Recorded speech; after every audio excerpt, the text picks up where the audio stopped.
dipersembahkan oleh Sasa Santan yang mengandung omega 3 dan fiber.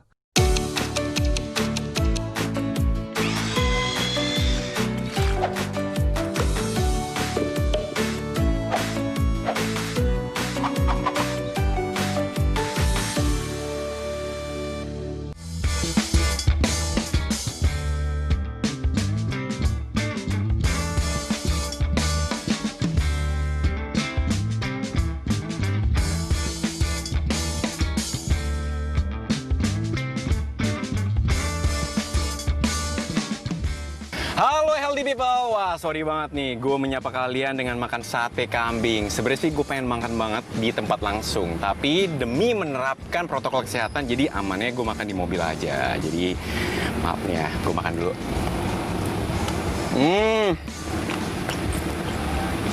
Nikmat banget nih satenya, empuk.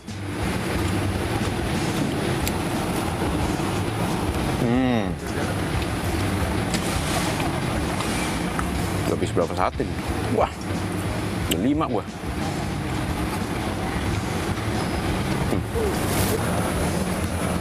Aduh, kenapa leher gua kaku-kaku gini? Apa karena habis makan sate kambing ya? Coba gua googling dulu nih.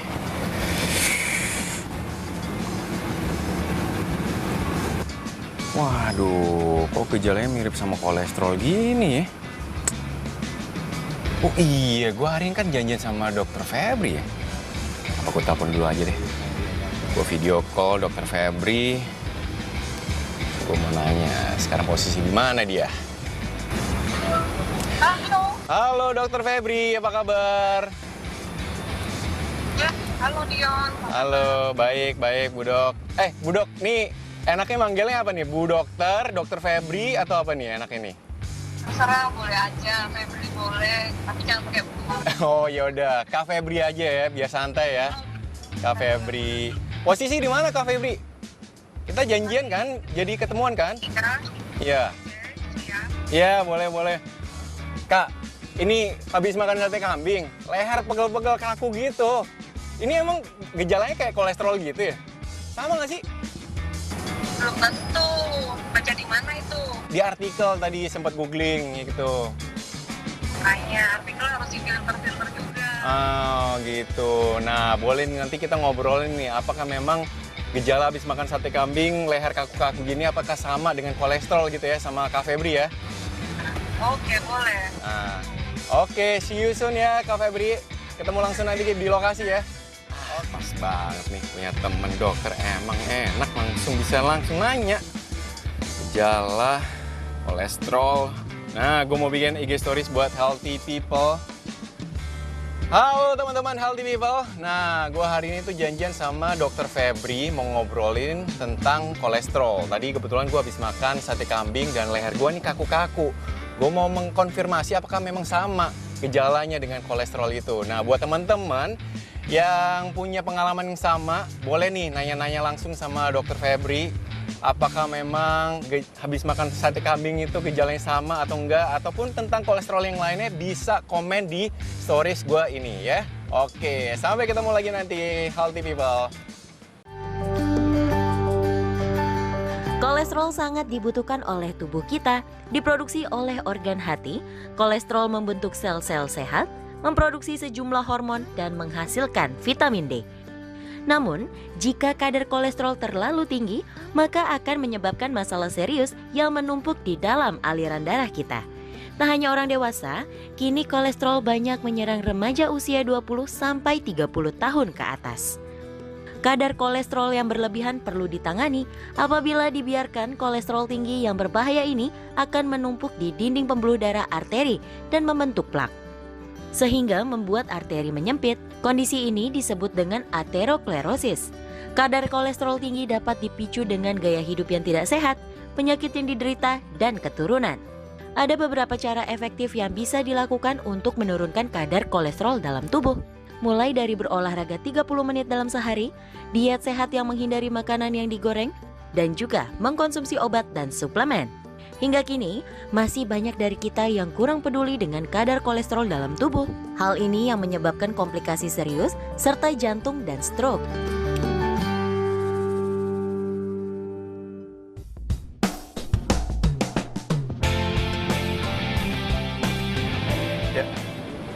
Masih. Halo Kak. Halo Dion, apa kabar? Baik Sehat, ya. sehat tapi leher nih agak kaku habis makan sate kambing. Kenapa? Yuk kita bahas yuk. Ayo boleh, Yuk, sambil duduk, duduk ya? ya. Boleh. Yuk. Ayo Kak Febri. Aduh, nggak enak banget ini leher ini kaku-kaku. Kayak kolesterol gitu. Tadi kan sempet cari di artikel Google, terus ternyata memang gejalanya tuh mirip ya sama kolesterol kalau misalnya habis makan sate kambing. Sebenarnya itu mitos atau enggak tuh? Boleh bilang langsung mitos ya. Oh mitos? Oke, iya. Oh, Bacanya gitu. harus difilter-filter dulu karena Google kan banyak sekali tuh. Keluar banyak, cuman kita harus tahu sumber mana yang benar lalu dikonfirmasi sama Ya. dokter gitu. Bener nggak seperti itu? Jadi sebenarnya tuh ciri-ciri kalau kena kolesterol tuh apa tuh? Sebenarnya ciri-cirinya justru silent ya. Silent itu tidak ada gejala, itu yang Yeah. berbahaya. Nanti ujung-ujungnya menimbulkan penyakit, kemudian kematian dan komplikasi-komplikasi yang lain gitu, banyak sekali. Nah kalau misalnya habis makan sate kambing, terus leher kaku, itu sebenarnya apa tuh berarti? Itu sebenarnya tidak analog ya untuk nyeri kaku itu Yeah. mungkin kita lebih harus pemeriksaan lebih lanjut, riwayatnya kita gali lagi, kemudian memerlukan pemeriksaan fisik, kemudian memerlukan pemeriksaan penunjang atau laboratorium gitu Jadi, untuk menegakkan dulu Tidak diagnosisnya. semudah itu ya menganalisa bahwa habis makan sate kambing, oh itu kolesterol, nggak kayak Betul, gitu ya tidak Kak semudah ya. itu. Nah mungkin healthy people pun juga masih bertanya-tanya sebenarnya tuh kolesterol tuh artinya apa sih sebenarnya? Mungkin bisa dijelaskan lebih lanjut juga dan juga penyebabnya kalau kena kolesterol tuh seperti apa? Boleh nih Kak Febri menjelaskan ke healthy people. Boleh ya, mungkin kita lebih enak lagi untuk sambil lihat view di atas ya, gimana? Nanti saya akan jelaskan lebih lanjut lagi. Wah, boleh nih Kak Febri yang tahu banget nih lokasi sini. Kita ngobrolin tentang kolesterol seperti apa, pasti juga healthy people penasaran. Oke, ikuti kita di Healthy People. Yuk, Kak. Oke, yuk. Healthy people, tahukah Anda? Remaja 20 tahun ke atas juga rentan terhadap kolesterol. Dikarenakan gaya hidup yang kurang sehat seperti merokok, kurangnya olahraga, hingga terlalu banyak asupan lemak jenuh dalam tubuh. Maka dari itu, remaja juga harus rutin cek kadar kolesterol dan menerapkan gaya hidup sehat.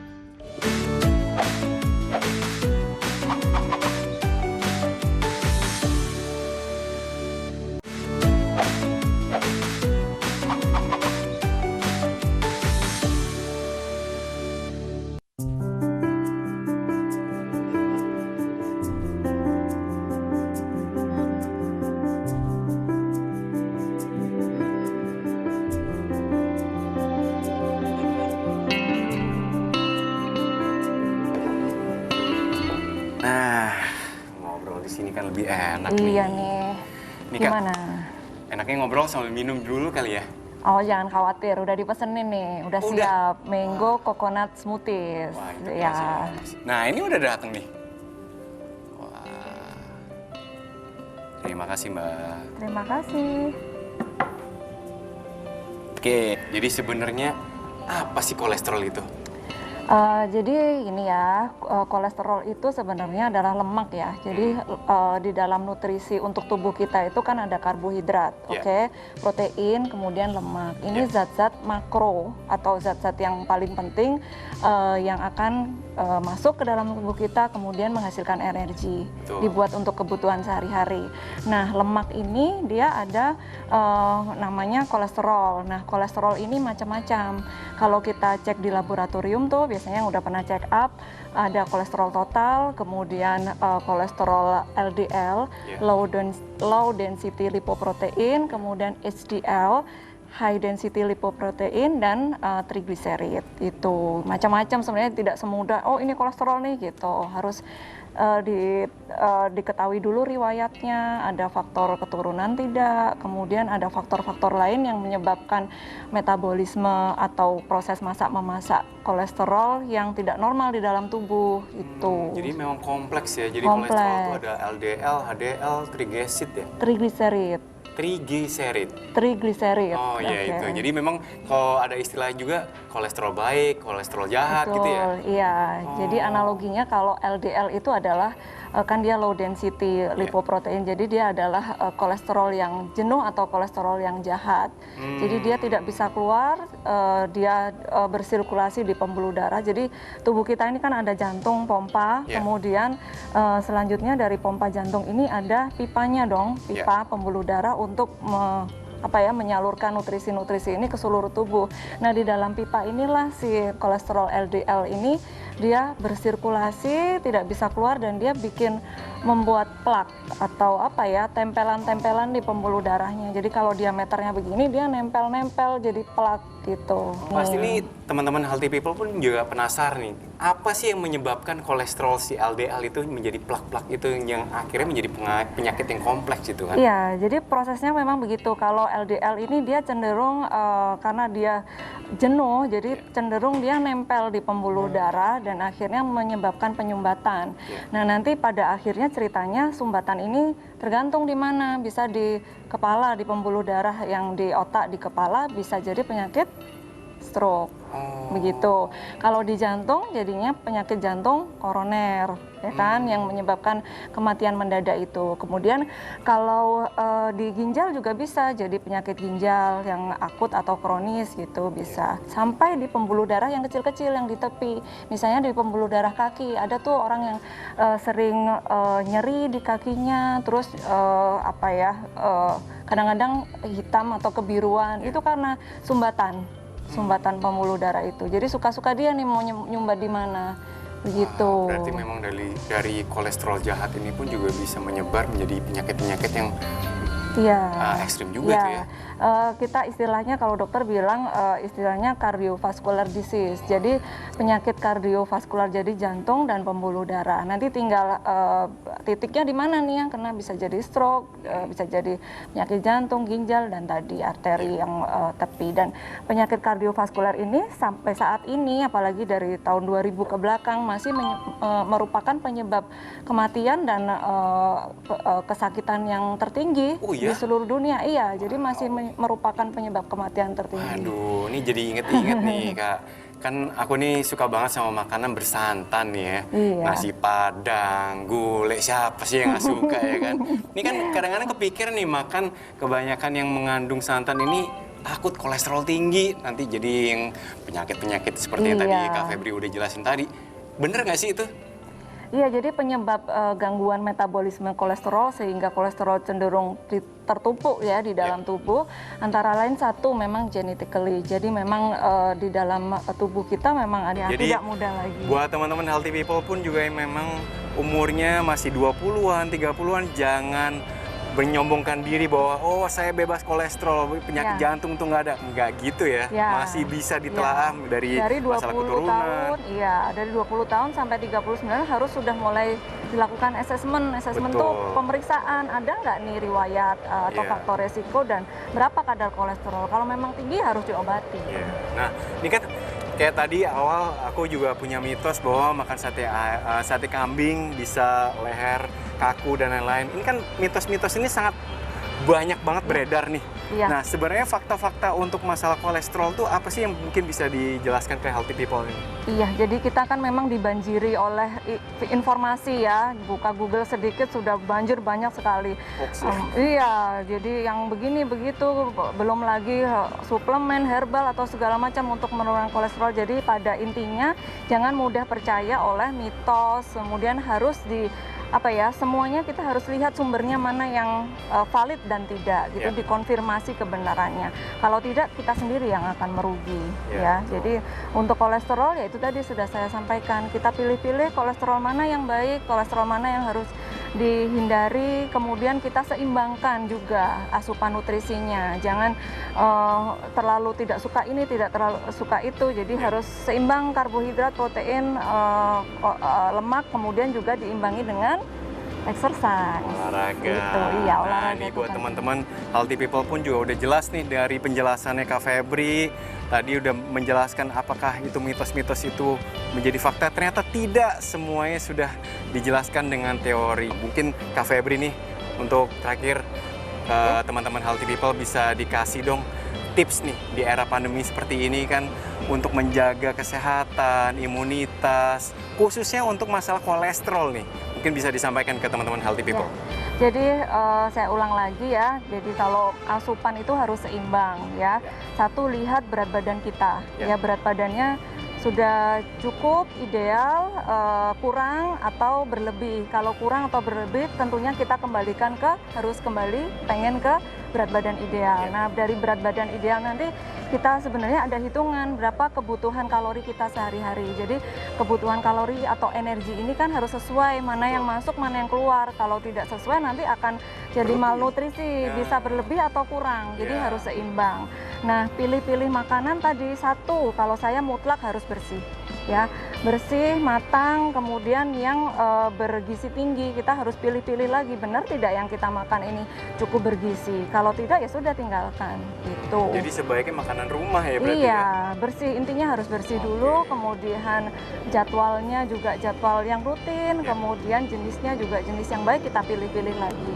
Oke, habis ini aku langsung masukin jadwal untuk medical check up nih ya, langsung ngecek kolesterol seperti apa. Nanti kita lagi langsung ngobrol-ngobrol lagi. Ya, wah nih dok, boleh dibacain nih ya. Ya, ternyata ADL. Terima kasih banyak nih Kak Febri udah menyempatkan waktu untuk ngobrol-ngobrol, dikasih informasi yang sangat informatif. Dan juga teman-teman Healthy People pun juga sangat terbantu dengan informasi dari Kak Febri. Terima kasih banyak, sehat selalu. Ya. Oke, kita ketemu lagi ya Kak Febri ya. Oke, terima kasih teman-teman yang sudah menonton Healthy People. Sampai ketemu di Healthy People. Keep healthy, stay happy.